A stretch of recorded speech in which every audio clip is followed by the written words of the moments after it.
오늘 하나님이 우리에게 주시는 말씀 저희가 함께 보도록 하겠습니다. 사도행전 8장 4절에서 25절 말씀입니다. 사도행전 8장 4절에서 25절 말씀 세번역 성경으로 자막에 나와 있으니 저와 여러분이 한 절씩 교독하고 마지막 절은 합독하도록 하겠습니다.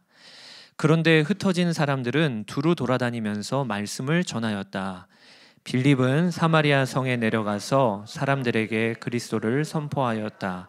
무리는 빌립이 행하는 표징을 듣고 보면서 그가 하는 말에 한 마음으로 귀를 기울였다.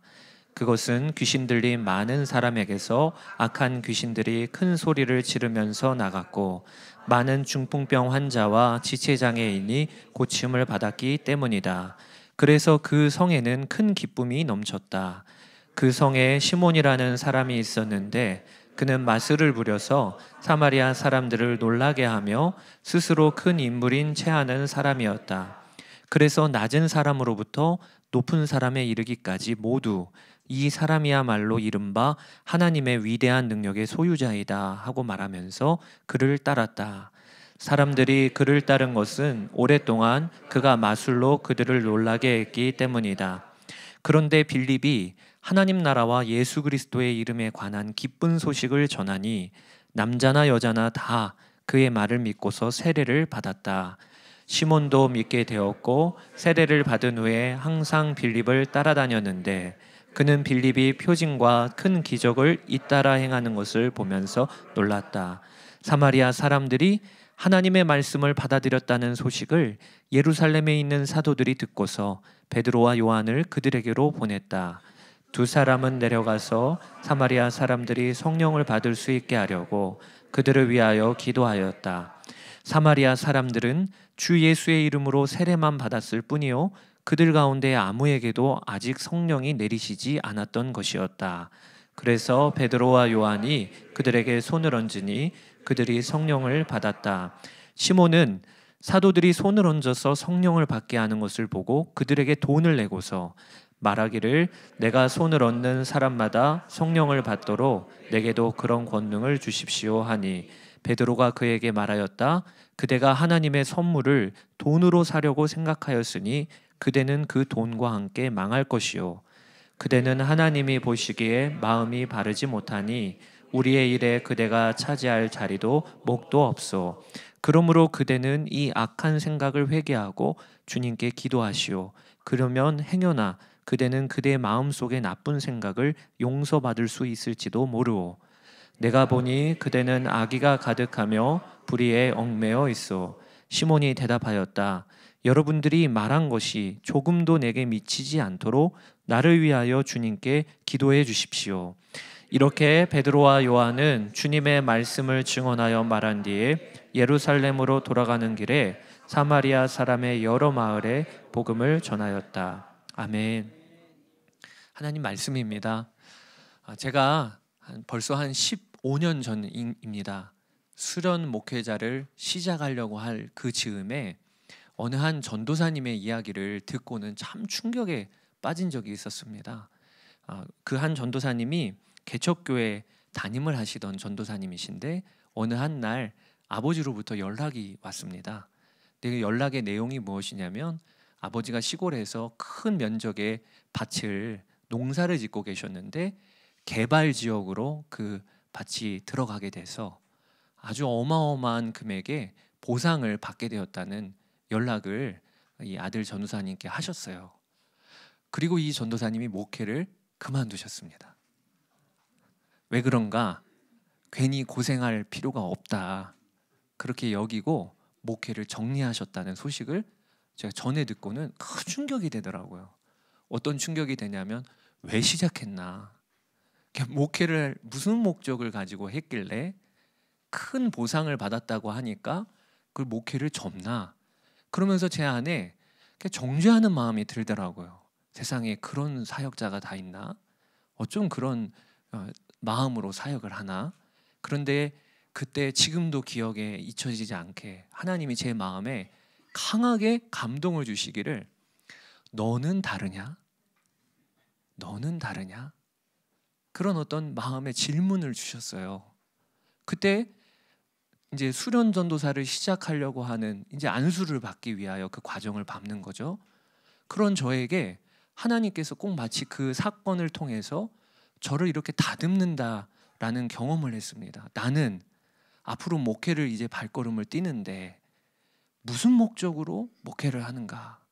하나님을 사랑하고 한 영혼을 살리는 일이라면 그러면 충분하지. 이런 목적으로 사역을 하는가? 아니면 기왕이면 사람들도 많이 모으고 그리고 건강하고 또 든든한 교회 만들어서 소위 목회도 성공하기를 원하는가? 이것을 하나님께서 수련목을 시작하실 때 저를 진지하게 다루셨던 질문이었어요. 그런데 이번 주에 제가 오늘 본문으로 말씀을 준비하면서 하나님이 또 물어보셨어요. 왜냐하면 오늘 본문에 보면 그 전도사님과 같은 사람이 등장하기 때문에 그렇습니다. 오늘 본문에 시몬이라는 이 마술사가 등장해요. 근데 그 시몬이 어떻게 오늘 본문에 기록되어지고 있는가?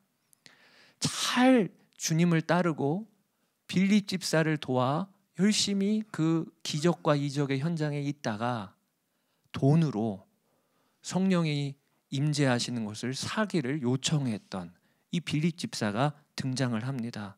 그래서 이번 한 주간 동안 말씀을 준비하면서 하나님이 다시 한번 저에게 물어보시는 거예요. 너는 다르냐? 이런 마음을. 오늘 우리 갈렙교회에서 장로님들도 오셨지만 이제 비올드 교회는 큰 어떤 변화의 시기를 앞두고 있습니다. 지난 4개월 여가 길다면 길지만 짧은 시간 금방 지나갔어요.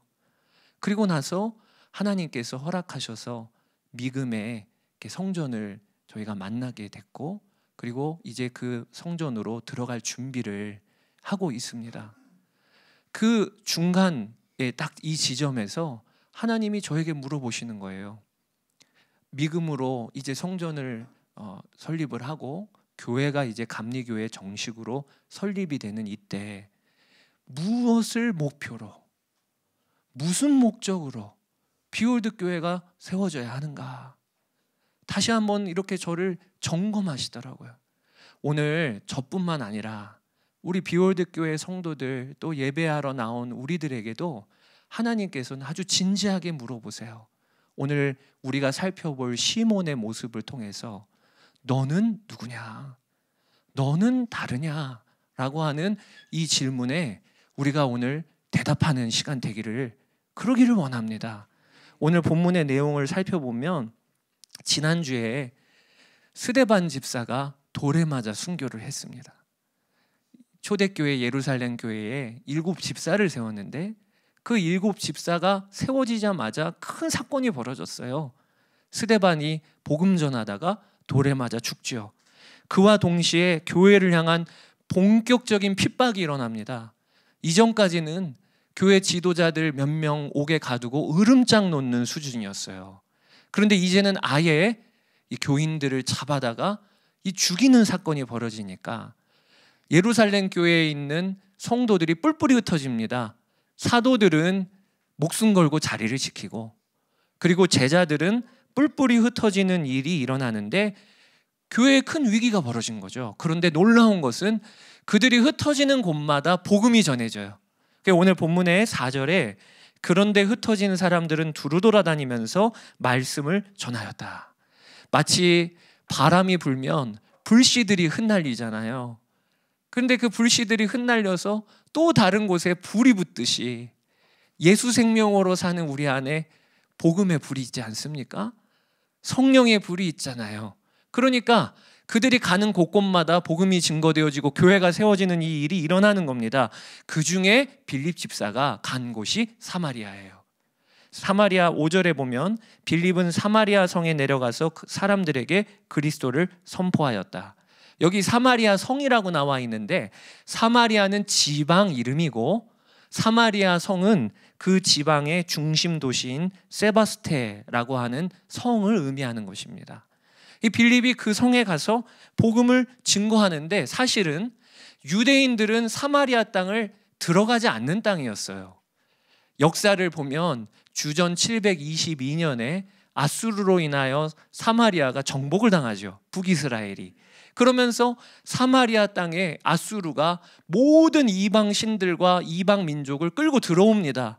그래서 사마리아라고 하는 지역은 각종 우상의 각축장이 되어버려요. 그리고 종교뿐만 아니라 인종들이 섞이게 됩니다. 그리고 유대인들의 입장에서는 사마리아라고 하는 땅은 어떤 곳이냐? 오염된 땅이에요. 그리고 유대인들의 입장에서는 사마리아인들은 누구냐? 쉽게 말하면 잡종들이에요. 그러니까 예수님 당시에 유대인들은 굳이 사마리아 땅으로 들어가지 않으려고 남쪽에서 북쪽을 갈 때도 돌아가고 북쪽에서 남으로 내려올 때도 돌아가고 그 땅을 밟지도 않고 상종하지 않는 땅이 사마리아였던 거예요. 그런데 예루살렘 교회에 핍박이 일어나니까 장소 선정할 시간이 없어요. 빌립 집사도 쫓겨 도망하여 들어간 곳이 사마리아 땅이 된 거예요. 이게 얼마나 놀라운 하나님의 역사인지 예루살렘 교회에 핍박이 없었으면 아마 사마리아 땅은 선택 안 했을 거예요. 그런데 무서운 핍박이 일어나니까 빌립 집사가 평소에는 가지 않을 지역인 사마리아로 발걸음을 내딛게 된 겁니다. 그래서 어떤 말씀이 이루어지냐면 사도행전 1장 8절에 오직 성령이 너희에게 임하시면 너희가 권능을 받고 예루살렘과 온 유대와 뭐라고 나와 있죠? 사마리아와 땅끝까지 이르러 내 증인이 되리라. 그래서 하나님의 역사는요 참 신비해요. 교회가 큰 핍박을 당했는데 오히려 그로 인하여 교회가 휘청거리고 무너지는 게 아니라 겉으로 보기에는 그래 보이지만 하나님은 하나님의 계획을 한치 오차도 없이 실행하고 계신 거예요. 그게 하나님이 붙잡고 있는 교회와 성도의 삶입니다. 그러니까 오늘도 좌로 우로 내 삶에 큰 고난이 와서 흔들리는 분 계십니까? 그래도 믿으세요. 나는 하나님의 손에 있기 때문에 그 고난을 통하여서도 하나님의 역사가 이루어지는 거예요. 그게 우리에게 보장된 삶입니다. 안정된 삶입니다. 이게 하나님의 역사예요. 그런데 그렇게 사마리아 성에 들어간 빌립에게 정말 강력한 복음 전파가 일어나요. 오늘 본문에 보면 사마리아 성에서 빌립의 전도 사역은 엄청난 열매를 맺게 됩니다. 귀신이 떠나가고 각종 중풍병자들이 나음을 얻고 이러니까 온 성에 큰 기쁨이 있었더라. 우리로 따지면 성남의 기쁨이 있었더라 라고 여겨질 정도의 아주 강력한 복음 전파가 일어나요. 그때 등장한 사람이 시몬입니다. 시몬이 등장해요. 그 시몬이 누군가를 오늘 본문에 이야기해주고 있는데 그는요 유명 인사였어요. 사마리아 성에서. 오늘 9절 10절에 보면 그 성에 시몬이라는 사람이 있었는데 그는 마술을 부려서 사마리아 사람들을 놀라게 하며 스스로 큰 인물인 채 하는 사람이었다. 그래서 낮은 사람으로부터 높은 사람에 이르기까지 모두 이 사람이야말로 이른바 하나님의 위대한 능력의 소유자이다 하고 말하면서 그를 따랐다. 그러니까 시몬이 오늘 등장하는데 그는 유명인사였어요. 사마리아 성에서 마술로 이적을 행하니까 시몬은 추대를 받기를 저 사람은 진짜 하나님의 사람이야 라고 사람들에게 인기도 얻고 명성도 얻었던 자였어요. 그런데 그런 시몬의 삶에 큰 변화가 일어난 겁니다. 어떤 변화냐? 진짜가 나타났어요. 그동안 자기가 하나님의 사람이었는데 마술을 부려서 그런데 진짜가 내려온 거예요. 누가 내려왔죠? 빌립이 내려온 거예요. 그러니까 가짜인 것이 드러난 거죠. 빌립 집사가 복음을 들고 사마리아에 들어오니까 더 이상 마술로 사람들을 속일 필요가 없어진 게 하나님의 기적이 일어나니까요. 그러니 그의 정체가 드러나게 된 겁니다. 그리고 오늘 본문에 보면 그 마술사 시몬도 빌립 집사로부터 복음 듣고 예수님을 믿어요. 그리고 세례를 받습니다. 13절에 시몬도 믿게 되었고 세례를 받은 뒤에 항상 빌립을 따라다녔는데 그는 빌립이 표징과 큰 기적을 잇따라 행하는 것을 보면서 놀랐다. 아마 빌립 집사가 이 세바스테 성에서 복음을 전할 때 늘 따라 붙어서 그 옆에서 조력했을 수 있어요. 빌립 집사가 복음 전할 때 같이 도우는 일을 아마 이 시몬이 했을 수 있어요. 여기까지 보면 아, 시몬 제자구나. 시몬도 그리스도인으로서 오늘 성경에 기록되어지구나 라고 우리가 읽힐 수 있죠. 그런데 그 정체가 드러나는 사건이 오늘 이어지고 있는 거예요. 내용은 이렇습니다. 예루살렘에서 사마리아에 복음 전해졌다는 소식을 듣고 제자들 2명을 파송합니다. 근데 그 제자들 2명이 베드로와 요한이에요. 그러니까 누가 온 거냐면 수장들이 온 거예요. 그만큼 사마리아 성의 복음이 증거되어졌다는 건 유대인들에게 있어서는요, 눈으로 보지 않으면, 확인하지 않으면 인정하고 싶지 않은 소식이었다는 거예요. 그래서 베드로와 요한이 내려간 거예요. 베드로와 요한이 내려가서 보니까 하나님이 사마리아에는 참 특별히 역사하신 것이 아직 성령님이 그들 안에 내려오시지 않은 거예요. 여러분, 신약 성경 전체는 증거하기를 우리가 예수님을 영접하고 세례를 받는 그 순간 성령님이 오십니다. 이게 베드로의 증언이었고 바울의 증언이에요. 일관된 증언이에요. 그런데 오늘 본문만 유일하게 사마리아 성은 그렇지 않았어요. 사마리아 성은 예수님을 믿었는데 세례도 받았는데 아직 그들에게 한 명도 성령님이 임하지 않으셨다는 거예요. 왜 그렇게 하셨을까? 그것은요, 유대인들이 하도 사마리아인들을 향한 적대를 갖고 있으니까 하나님께서 도장을 찍어주시기 원했던 거예요. 베드로와 요한이 먼저 내려오기 전에 성령님이 임했다고 하면 베드로와 요한은 내려와서도 믿지 않았을 수도 있어요. 현장이 없었으니까요. 그런데 베드로와 요한이 내려와서 하나님이 그때 성령을 부어주셨기 때문에 베드로와 요한이 도장을 찍을 수 있었던 거예요.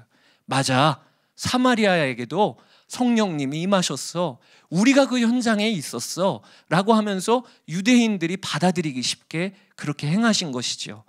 성령님이 임하시는 그 모습을 시몬이 옆에서 본 거예요. 근데 이것은요, 차원이 다른 역사가 일어난 거예요. 빌립이 복음 전하고 그리고 병자들이 고침을 받는 이 역사와 성령님이 안수하자 임하시니까 사람들이 방언을 말하고 하나님 나라의 비밀을 말하고 뿐만 아니라 그들의 마음의 중심이 바뀌는 이 성령이 임하시는 역사를 빌립이 보고 나서는 그의 정체가 드러났어요. 어떻게 드러났냐? 그동안 마술을 행하면서 명성도 얻었는데 세상에 이 성령이 임하시는 이 역사는 비교할 수 없이 강력한 거예요. 그래서 시몬이 베드로와 요한에게 요청을 하기를 안수권을 달라고 합니다. 저도 돈을 드릴 테니까 안수할 수 있는 권한을 저에게 주세요. 그게 바로 오늘 18절 19절입니다. 시몬이 사도들이 손을 얹어서 성령을 받게 하는 것을 보고 그들에게 돈을 내고서 말하기를 내가 손을 얹는 사람마다 성령을 받도록 내게도 그런 권능을 주십시오.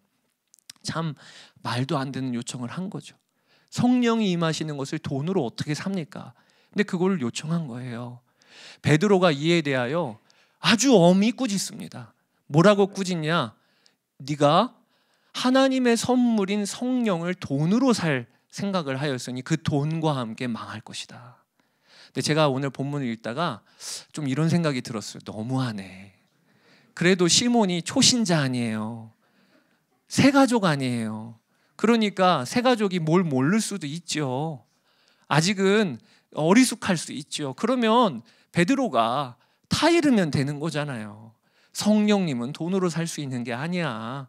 그런데 그 시몬에게 돈과 함께 망하리라 이렇게 저주를 한 거예요. 그게 오늘 본문이에요. 왜 그렇게 베드로가 했을까? 사실은요, 시몬은 뭘 몰라서 그런 게 아니었다는 거예요.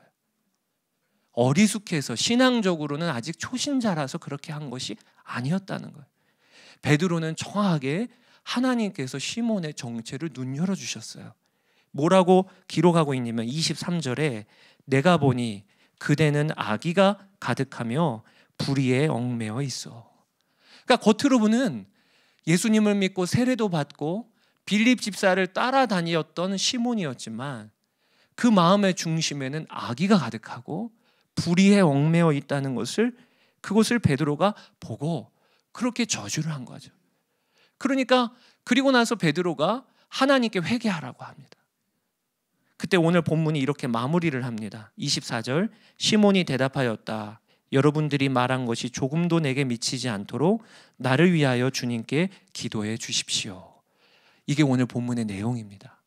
가끔씩 성경을 읽다 보면 그 다음 이야기도 좀 알려주셔야 되는데, 그렇잖아요. 요나도 보면요, 넝쿨이 다 갉아먹은 다음에 막 화를 낸 다음에 그 다음 이야기가 없어요. 그런 성경의 이야기들이 많아요. 큰아들도요, 아버지를 향해서 원망한 다음에 그 다음 이야기가 없어요. 오늘도 또 그래요. 우리가 여기에서 상상해 봐야 하죠. 시몬이요, 회개했다는 기록이 없어요. 베드로가 나를 위해 기도해 달라고 하는 시몬을 향하여 기도해 줬다는 기록이 없어요. 이게 뭘 의미하는 걸까요? 시몬이 돌이키지 않았다는 거예요. 교회사에 보면 이 시몬이 바로 초대교회를 끈질기게 괴롭혔던 영지주의 이단의 수장이 됩니다. 그리고 이 시몬이라고 하는 말이 어원이 돼서 성직매매라고 하는 영어 시몬이라는 게 나옵니다. 그러니까 초대교회 사람들은요, 이 시몬 하면 사도행전에 기록됐던 이 한 사람 이야기를 왜 기록하고 있었을까요? 다 알았다는 거예요. 아, 그 시몬, 사마리아 출신 시몬, 그가 교회를 끈질기게 핍박하는 인물이 된 것이죠. 저는 오늘 이 시몬의 모습을 하나님께서 우리에게 잘 보라고 하신다고 싶어요. 제가 참 충격이었던 것이, 성경은 시몬이 예수님을 안 믿었다가 아니라 믿었다라고 기록하고 있다는 거예요. 그게 12, 13절입니다. 빌립이 하나님 나라와 예수 그리스도의 이름에 관한 기쁜 소식을 전하니 남자나 여자나 다 그의 말을 믿고서 세례를 받았다. 뭐라고 그 다음에 되어 있죠? 시몬도 믿게 되었고 세례를 받은 뒤에 항상 빌립을 따라다녔는데, 그러니까 시몬이 믿었다고 이야기를 하고 있어요. 믿긴 믿었는데 대충 겉으로만 믿었다 이게 아니에요. 예수님을 믿었다고 하는 단어가 그대로 시몬에게도 쓰여지고 있어요. 그러니 여러분, 시몬은요, 교회 밖에 불신자를 이야기하는 게 아닙니다. 오늘 거룩한 주일을 맞아 예배의 자리에 나온 우리를 향하여 하나님께서 보여주시는 인물이 시몬인 거예요. 지금으로 따지면 성도들 중에 시몬이 있는 거예요. 하나님께서 그래서 오늘 우리로 하여금 무겁게 시몬을 보게 하시고, 저도 이번 한 주간 마음에 엄청 괴로울 정도로 하나님이 다루시는 것이, 시몬과 우리가 다른가? 이게 너무 중요한 거예요. 왜냐하면 시몬의 결과는 뭐였죠? 교회를 무너뜨리는 교회의 복음의 대적자가 된 것이니까. 그러니까 오늘도 우리가 예배의 자리에 나와 있어도 우리의 마음을 점검하고 하나님 앞에서 정결함을 받지 않으면 우리도 언제 시몬의 죄에 빠질 수가 있는 거죠. 여러분, 시몬의 죄가 어떤 죄입니까? 예수님을 믿어요. 신앙생활을 해요. 그러나 여전히 마음에 하나님 두기를 싫어하는 거예요. 그게 시몬의 죄예요. 그동안 시몬은 어떤 마음이 있었냐? 하나님으로부터 하나님의 사람이라고 스스로 높은 채 하는 사람이었어요. 이 마음의 중심은 하나도 바뀌지 않았던 거예요. 복음을 듣고 예수님을 믿는다고 했어도 그 마음의 중심에 하나님을 내 왕으로 모시지는 않았던 것이죠. 그러니까 결정적인 순간에 탁 돌아선 거예요. 그래서 여러분, 오늘도 우리가 정말 점검해야 할 것이, 내 마음에 가득한 건 무엇인가? 내 마음의 중심에 하나님이 정말 내 삶의 왕이신가? 이것은 우리가 강조하고 점검해도 절대 부족하지 않은 거예요. 비올드 교회 성도들이 이번에 미금 성전으로 가기 위하여 준비할 때 하나님이 먼저 우리에게 물어보시는 거예요. 교회를 세우는 이 일은 건물 성전 전에는 사람된 우리의 마음의 중심에 교회가 세워져야 해요. 그런데 우리의 마음에 세워지는 교회는 뭐가 특징이지요? 분명한 믿음의 고백인 거예요. 하나님이 우리의 왕이시다. 내 마음의 중심에 하나님이 계시다. 이것을 우리가 분명히 해야 미금 성전으로 가도 그것이 성전되는 것이죠. 그래서 하나님이 우리에게 오늘 본문을 주셨다고 믿어요. 사도행전은 곳곳에 이 시몬이라고 하는 사람이 교회 안에 있었음을 드러냅니다. 대표적인 것이 사도행전 5장의 아나니아와 삽비라예요. 그러니까 사마리아 교회 안에 시몬이 있었듯 예루살렘 교회 안에는 아나니아와 삽비라가 있었어요. 아나니아와 삽비라도요, 교회 생활을 열심히 했습니다. 헌금도 했습니다. 자신의 소유한 밭을 팔아서 하나님께 바칠 정도로 그렇게 최선을 다하는 신앙생활을 했습니다. 그러나 아나니아와 삽비라의 마음에 뭐가 있었죠? 하나님이 왕이 아니셨어요. 그들 또한 바나바라고 하는 하나님께 소유를 바치고 성도들로부터 명성을 얻었던 그 바나바를 보면서 아나니아와 삽비라도 그 명성을 받기를 원했지요. 그리고 그들은 결국에는 죽기까지 갔습니다. 그러니 하나님이 세우신 거룩한 교회여도 어느 시절이든 시몬이 있는 거예요. 그리고 또 우리 안에도 하나님을 섬긴다고 하면서도 여전히 하나님 외에 다른 것을 즐기고 좋아하고 따르는 시몬이 있는 거예요. 오늘 우리가 그 일에 대하여 하나님께 회개하고 돌이키고 그리고 선포하고 결정하게 되기를 원합니다. 제가 목회하면서 참 하나님 마음에 두지 않고 왕으로 모시지 않으면서도 최선을 다할 수 있다는 것을 그렇게 경험할 때가 많아요. 선한목자교회에 오기 전에 아침부터 저녁에 이르기까지 최선을 다했습니다. 중고등부를 섬기다 보니 아이들을 만나기 위해서 평일에 야간 자율학습 끝나는 시간이 10시예요. 그러면 아이들 신방하기 위해서는 그 10시에 고등학교 앞으로 가는 겁니다. 그리고 그 당시에 스타리아가 아니었고 그 그레이스라고 기억하실지 모르겠어요. 그 그레이스는요, 좋은 게 뭐냐면 의자를 펼치면 침대가 됩니다. 그러면 신방하기 딱 좋아요.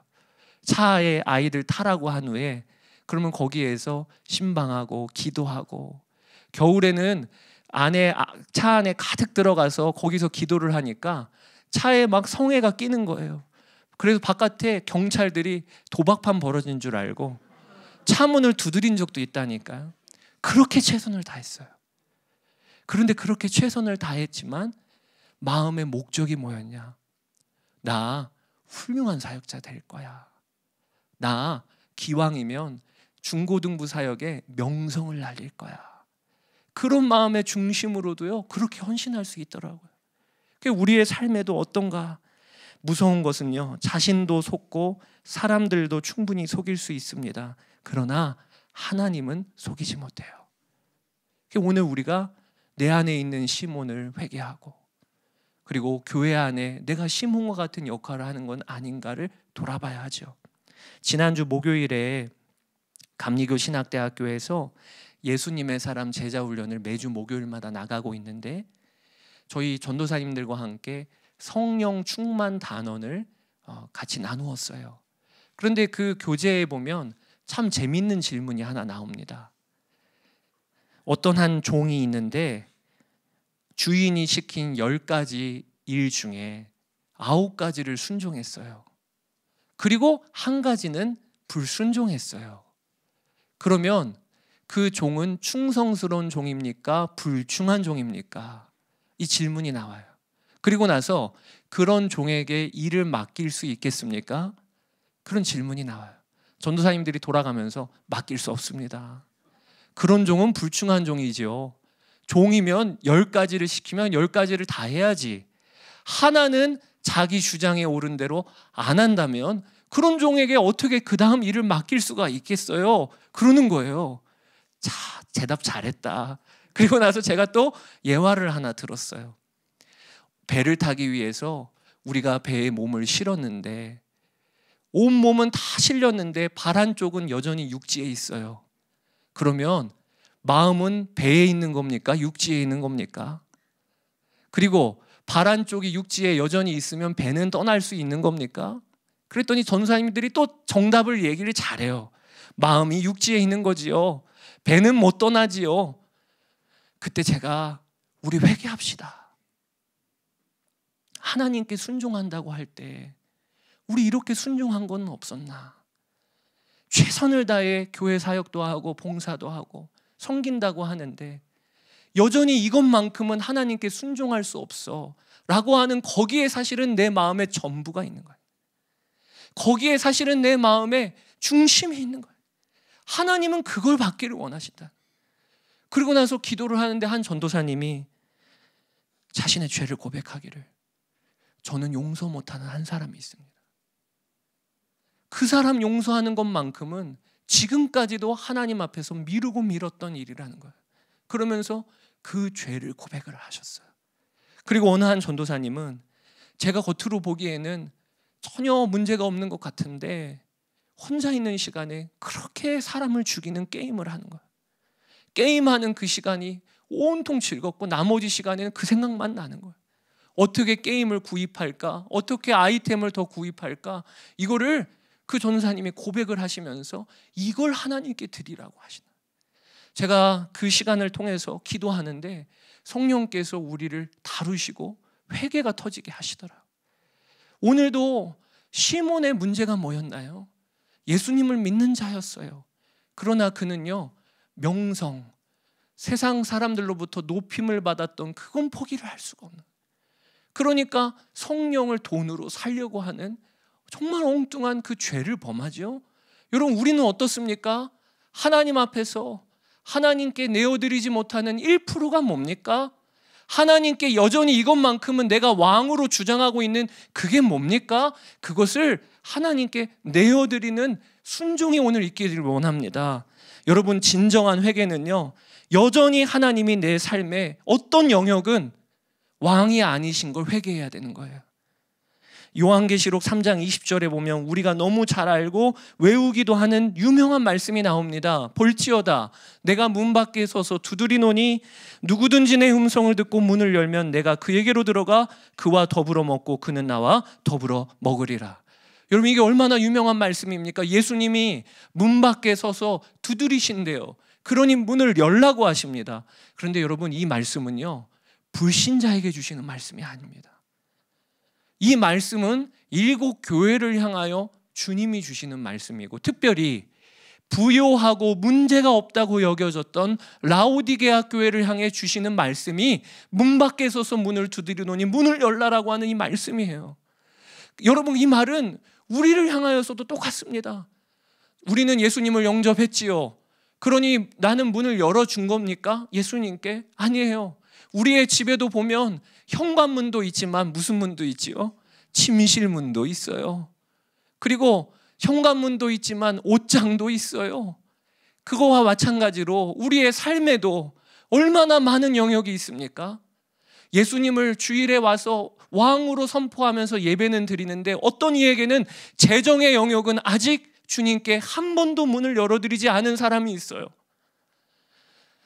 주님을 위하여 헌신은 하지만 자녀 문제에 있어서는 한 번도 주님을 왕으로 모시지 않은 이들이 있어요. 그런 이들을 향해서 주님이 오늘 우리에게 말씀하시기를 문을 열라라고 하시는 거예요. 시몬을 향하여 회개하고 돌이키라라고 하셨듯이 우리를 향하여 그 영역에 회개하고 돌이키라라고 하시는 거예요. 여기에서부터 교회는 부흥하는 것입니다. 불신자들이 많이 들어오는 것도 부흥이지요. 그러나 그거는 인원이 늘어나는 거예요. 진짜 부흥은 뭐냐? 예수님을 위하여 헌신한다고 하는 우리 성도들이 여전히 내 삶의 영역에 내어드리지 못하는 그 문을 왕이신 하나님께 내어드리는 이 회개가 일어나면서 부흥이 일어나는 거예요. 하디 선교사가 1903년 원산에서 선교사 수양회를 열었습니다. 그리고 이 수양회에 부흥이 임하고 1907년 평양 대부흥운동으로 이어지지요. 그런데 이 1903년에 하디 선교사가 먼저 고백을 합니다. 자기가 선교사로 부름을 받아왔지만 은연중에 교만한 마음을 내어놓지 못하고 조선 사람들을 향해서 은연중에 낮게 여기고 업신여겼던 그 죄를 회개해요. 그리고 나서 하디 선교사가 초청을 합니다. 자, 이제 그리스도의 거룩한 사도로 부름받은 우리는 신발을 벗고 하나님의 저울 위에 올라 우리의 믿음의 함량을 달아봅시다. 그렇게 자신이 초청을 합니다. 장로교 선교사 롭이 그가 올라와서 자신의 죄를 고백을 합니다. 여러분, 제 마음이 찢어질 듯 괴로워 견딜 수 없습니다. 그러면서 자신이 2년 전에 한국에 파송되어 온 후에 본국에서 전해주는 선교비로 좋은 자재를 구입하여 풍광이 좋은 해변에 집을 짓고 넓은 집안을 장식할 한국의 예술품들을 모았던 것에만 혈안되었던 고백을 했어요. 그러면서 내가 하나님의 종으로 부름받아 왔지만 목적을 잃어버렸습니다. 여전히 제 마음에 엉뚱한 것이 있음을 회개합니다. 그러면서 줄줄이 선교사들이 회개를 하기를 시작을 했어요. 그러면서 부흥이 임했듯이 오늘도 예배를 통해서 기도하는 그 시간에, 그리고 셀 모임을, 속회 모임을 하면서 우리 안에 여전히 이 영역만큼은 하나님이 왕이 아니셔요. 이런 것이 있다면 주님께 오늘 회개하는 역사가 있기를 원합니다. 하나님은요, 마음에 하나님을 왕으로 모시려고 하는 그 사람을 찾고 계세요. 그게 역대하 16장 9절입니다. 여호와의 눈은 온 땅을 두루 감찰하사 전심으로 자기에게 향하는 자들을 위하여 능력을 베푸시나니. 중세시대에 유명한 교부였던 토마스 아퀴나스가 기도 중에 하나님이 응답을 주셔요. 솔로몬 왕에게 하셨던 질문처럼 너는 무엇이든지 내게 원하는 대로 구하라. 그때 토마스 아퀴나스가 대답을 합니다. 뭐라고 대답하냐면, 주님, 나는 예수 그리스도 외에 아무것도 원하지 않습니다. 여러분, 이게 참 미련한 대답일까요? 아니에요. 가장 지혜로운 대답이에요. 이번 한 주간도 아침에 일어나면 우리의 고백, 주님, 저는 예수 그리스도 외에 아무것도 원하지 않습니다. 하루를 마무리할 때 우리의 하루를 마무리하는 고백, 주님, 저에게는 예수 그리스도 외에 원하는 바가 없습니다. 그러면 하나님이 그 사람을 세우십니다. 제가 저희 두 딸 이야기를 오늘은 편하게 합니다. 저희 두 딸은 비올드 교회 아직 안 왔어요. 여전히 선한 목자교회 교인들입니다. 저희 두 딸이 이제는 고등학교가 되고 초등학교 6학년이 되니까 요즘에 딸 키우는 재미가 좀 사라졌어요. 이전에는 딸들이 얼마나 아빠한테 와서 막 부비고 안고 그러면 그게 얼마나 행복한지, 세상에 가장 성공한 사람은 딸 둘 가진 아빠야. 이게 제 마음이었거든요. 그런데요, 요즘은 얼마나 쌀쌀맞은지 모르겠어요. 근데 진짜 속상한 건 뭐냐면 아빠한테는 쌀쌀맞는데 엄마한테는 안 그래요. 아니, 같이 있으면 엄마를 뽀뽀하면 아빠도 뽀뽀해야 되는 거잖아요. 내 세상에 엄마 뽀뽀하고 안아주고 나서는요, 제 앞에서는 쌩 지나갑니다. 그러면 얼마나 서운한지, 세상에. 그러면 저 그때마다 각오를 하기를, 그래 두고 봐. 너희들 국물도 없어. 아빠도 마음 단단히 먹을 거야. 그러면서 마음을 단단히 먹습니다. 그런데 저희 둘째가 특히 그래요. 갑자기 애교를 부려요. 그러면 그때마다 할 얘기가 있는 겁니다. 아빠, 편의점 같이 가자. 아빠 뭐 사줘. 그러면 여러분, 그때 제 마음에 저도 냉철하게 해야 되는 거 아니겠어요? 근데 참 자존심 상하는 게 그냥 녹아져요. 그래, 갈까? 뭐 사줘? 뭐 먹고 싶어? 그러면 저희 아내가 옆에 있다가 아우, 사람이 참 줏대도 없어. 왜냐하면 제가 저희 아내한테 몇 번을 그랬거든요. 나도 국물도 없어, 우리 두 딸. 그런데 금세 그렇게 무너지니까. 근데 제가 저희 자녀들이 잘 때 침대 옆에서 자녀들을 보는데, 그러면 아이들이 저에게 쌀쌀맞게 하는 거 다 잊혀집니다. 그냥 그 모습 보고 있으면 사랑이 쏟아부어져요. 그게 아빠의 심정이잖아요. 근데 저희 딸들을 보면서 저는 하나님을 많이 생각하게 돼요. 우리 하나님 아버지는 우리를 보실 때 어떤 마음이실까? 우리가 하나님께 아침에 일어나 저녁에 잠잘 때, 하나님, 내 안에 시몬을 회개합니다. 주님을 믿는다고 하고 따른다고 했지만 여전히 이 영역만큼은 하나님께 내어드리지 못했던 시몬을 회개합니다. 그리고 하나님, 저는 예수 그리스도 외에 원하는 게 없습니다. 이 말이 우리 하나님을 기쁘게 해드리는 말이에요. 그 말을 하나님께 올려드리며 살아보세요. 그런 결단을 하며 살아보세요. 하나님은 우리의 삶을 일하시고 계시고 책임지십니다. 세워주십니다. 우리의 반응이 중요한 거예요. 그런 우리 비올드 교회 성도들 되시기를 주의 이름으로 축복합니다.